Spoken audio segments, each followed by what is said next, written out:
am the last human on Earth, living the same life every day.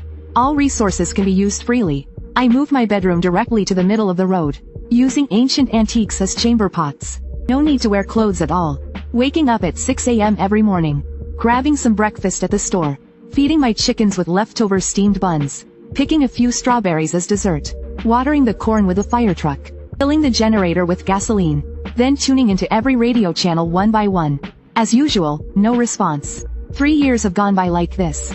After all that, I head to the biggest stadium, playing a World Cup final with mannequins. I take the ball and shoot, then shout at the sky. If I were on the national team, they'd have qualified. By now, I've done everything I planned for the day. But only 2 hours have passed. I can only sit with mannequins, killing time with movies from Japan, Europe, and America. Finally, night falls. The most thrilling part of the day begins. I stretch lazily, and walk slowly into the parking garage. Today, I choose a Lamborghini. Speeding down the highway, feeling the thrill of speed and passion, I stand up and roar, releasing the loneliness in my heart. Suddenly, I'm shocked to see a figure ahead.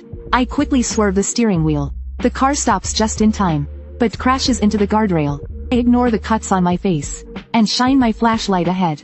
My emotions are both nervous and excited. Ahead, there's actually a girl holding a lamb. Seeing another survivor, she's more excited than I am. She starts crying out loud, then rushes straight into my arms. Feeling her warm embrace, I can be sure I'm not the last one.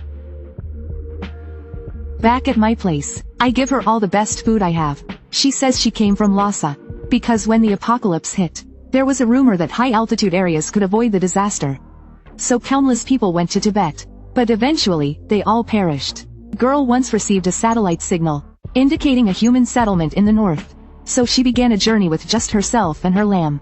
It took her 9 whole months. I was the first person she met. As I listened to her story, I tried to connect to satellite TV. And it actually worked. A foreign leader appeared on the screen, inviting all survivors worldwide. When we saw scenes of crowds gathering on the screen, we couldn't contain our excitement. We cheered wildly. There were people. There were really people. And there were so many of them.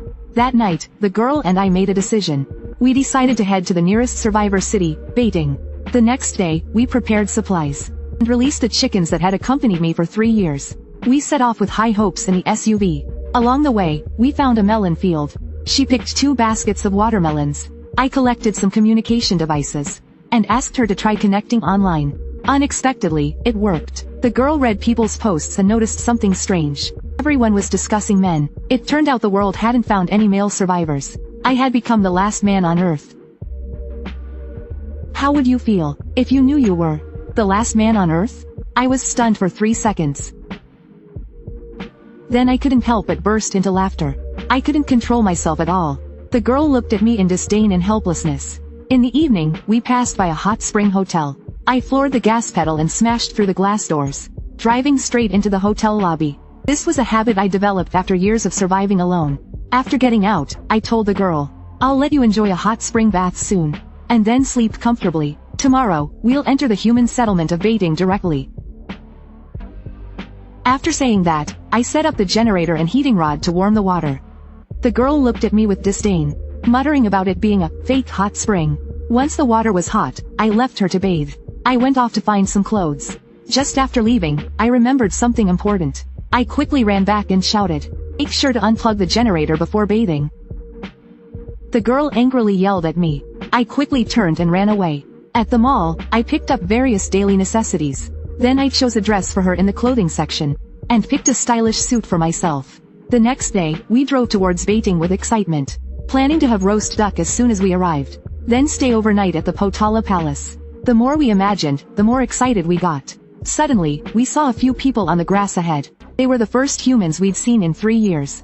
The girl excitedly greeted them loudly, but I noticed something was off. I quickly shouted, "Keep driving, don't stop."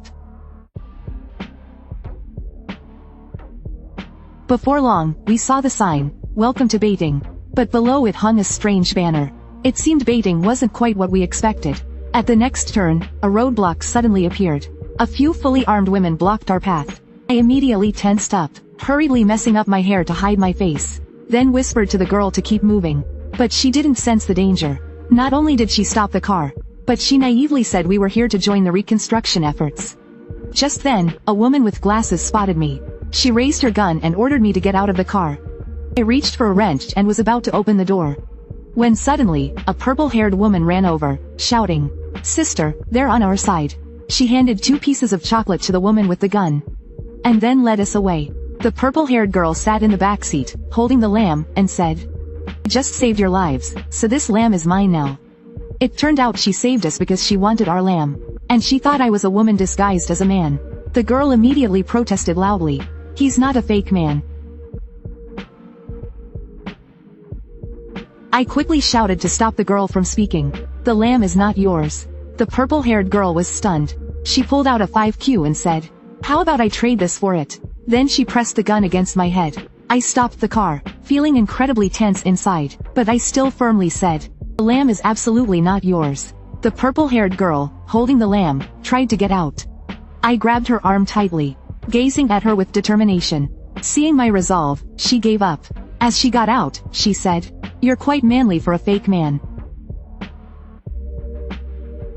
After leaving, we quickly arrived at the office of the joint government in Beijing. The person in charge was a blonde woman. She was shocked to learn I was a man. The purple-haired girl, being from the same country as me, was even more excited. She immediately took out her phone and sent a message. "The last man is Chinese, and he's right next to me." The blonde woman and I tried to stop her. It was too late. In less than a second, the message blew up online. Women from all over the world were furious, saying, "We have to catch that man." And that girl was even more outrageous. She not only exposed my face online, causing women everywhere to want to seize me, but she even tried to pin me down in the street. I used all my strength to resist. Just as we were struggling, several luxury cars suddenly arrived. The Ferrari in the middle was decorated like a wedding car. Out came Sister Diao, the leader of the Northeastern Army. They were the largest gang in the northern region after the apocalypse. Sister Diao looked at me with a teasing smile and said, "Get in the car, hubby. I came especially to pick you up. We'll go straight to the Potala Palace for the wedding." With that, she walked towards me with a grin. The blonde foreigner quickly stepped in between us, firmly telling Sister Diao, "This is the rental area of the North American joint government. You can't do as you please here." Sister Diao's expression instantly darkened. She glared at the foreigner and said fiercely, "Listen carefully, this place is China." Blood splattered on my face. The woman who claimed exclusive rights to me had fallen before me. Looking at the dark barrel of the gun, I realized that this woman was even more terrifying. Escaping would be hard without a bold move, so I suddenly lunged forward, pinning Sister Diao down. But she was no ordinary person to become a leader. With a slight twist of her wrist, she threw me to the ground. She quickly subdued me with ease. Just then, a shovel suddenly dropped from above. It turned out another foreigner had arrived in an excavator. She attacked Sister Diao with the shovel, and shouted at me to run. The other Northeastern Army members began firing at the excavator. I took the opportunity to grab the girl and prepare to escape. Just then, that TP woman who exposed me rushed out again, yelling that I couldn't leave. I picked up a wrench and smashed it towards her head. "QNM, you annoying." Dealing with that TP woman relieved some frustration, but Sister Diao was still the biggest threat. Sure enough, not long after, the Ferrari was right behind us. Sister Diao stood on the car, teasing me loudly. Frightened, I quickly closed the car window. Seeing my fear made her even more excited. She actually jumped directly onto my car. I never expected a woman to go so crazy to chase a man. I wondered if I'd do the same if I met the last woman on Earth. Suddenly, the sound of shattering glass jolted me.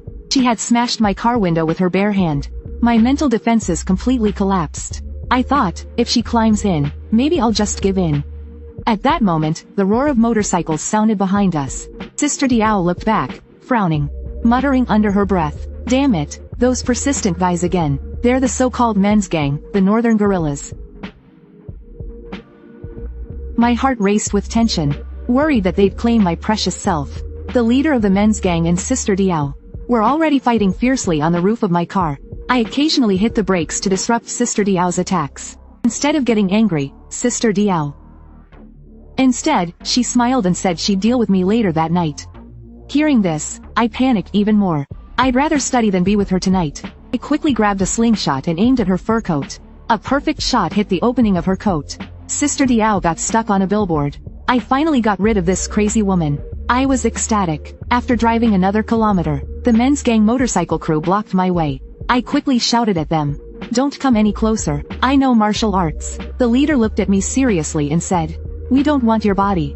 What we need is your spirit. Because we are the men's gang.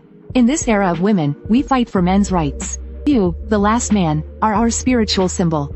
If you're willing to stay, we'll protect you well. Without much thought, I refused on the grounds that I needed to study. Surprisingly, they didn't make things difficult for me. They even gave me supplies like water and gasoline. I was genuinely touched by their generosity. After making a manly gesture, I loudly chanted their slogan, "Men never die, fight for men." These pseudo-men went wild with excitement, cheering frantically. The girl leaned on the car, watching them, and said, they are genuinely happy to see you. But I told her, they're all a bunch of 5Bs. Let's get out of here quickly. This time, I learned from experience. I disguised myself as a woman. But not long after, the road ahead was blocked. Just as I was about to clear the obstacles, several people suddenly jumped down from the bridge, surrounding us. They thought we were spies from the Northeastern Army. They took us to a courtyard called Jongnan Mansion. The owner was an elegant, intellectual woman. She recognized me as the last man right away. Fortunately, she wasn't interested in me. She even agreed to let us go. Just as I breathed a sigh of relief, a guard captain named Hong Ying stepped forward. She loudly declared, I'll take this man. I won't let him go until he gives me a son. The girl downed a bottle of vodka in a single gulp, then smashed the bottle to the floor. She kicked open my door, and yelled at me, tonight, I'm claiming you. I was terrified. I'm the last man on earth, after all. As she approached me step by step, I quickly pulled out a fruit knife hidden under my pillow. But the girl, as the captain of the guards, easily knocked me down onto the bed with a DVD. When my last piece of clothing was thrown to the floor, a feeling of helplessness washed over me. My dignity as a man was utterly trampled. At that moment, I had only one thought: bite my tongue and end it all. Just then, the director arrived, yelling at the girl, let go of that boy. The Northeastern Army is already at our gates. And you're here doing this? Go organize the defenses and prepare the interception. They've declared they'll take the last man on Earth. So stop them with all your might. And if I catch you doing this again, I'll cut off your supplies. The director's words had an effect. The girl quickly got off me, and left the room, still tipsy.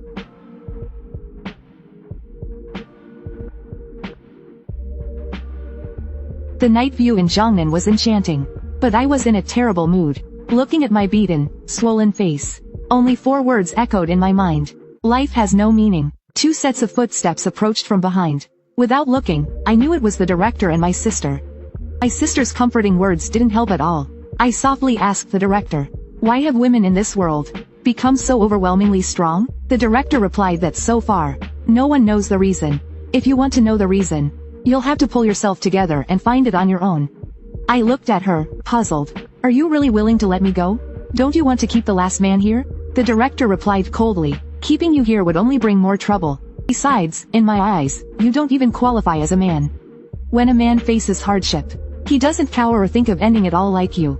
In my eyes, you're more like a child leaving home for the first time. What you need now isn't strength, but willpower.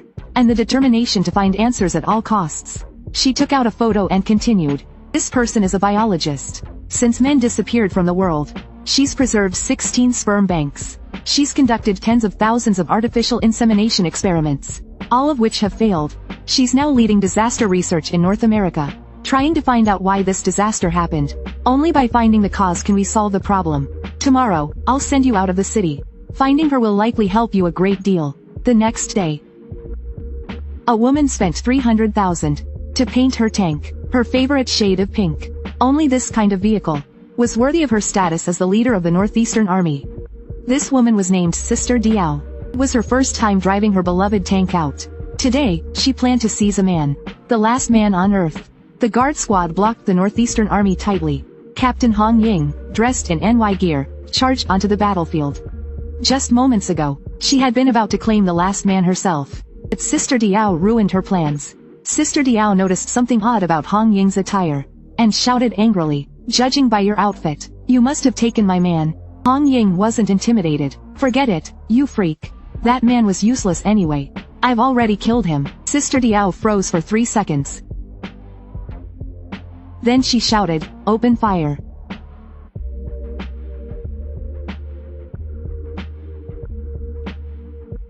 I am that last man. The director of Jiangnan Mansion is planning to send my sister and me to the biologist. They hope that through me, they can find the reason for men's extinction. But as soon as we stepped outside, we were surrounded by guards. It turned out that Hong Ying had already ordered that no one was allowed to let me go. The director's face turned grim as she ordered them to move aside. But the girl across from her didn't budge. The director was truly angry now. The entire guard squad had survived off her supplies for 3 years, and now they were turning against her over a man. The director lifted her skirt, and with one swift kick, sent the girl flying. Then she shouted, "I'll escort them myself today. Let's see who dares to stop me." That evening, the director had driven us to Shanghai.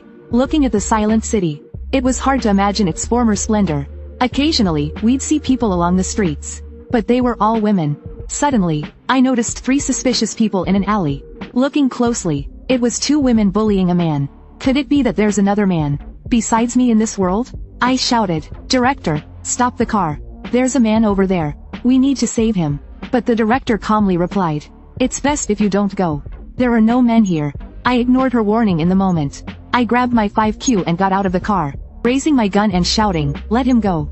The 2 women noticed my seriousness and saw that our car was an official vehicle.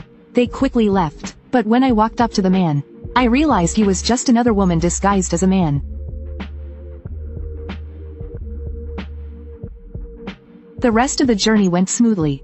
The 3 of us soon arrived at the biologist's lab. For the next 3 months, I barely left the lab, cooperating with the biologists as they ran tests on me. Eventually, we solved the problem of artificial insemination, and completed a genetic modification experiment. Now we could alter the sex of XY eggs. It seems that in the near future,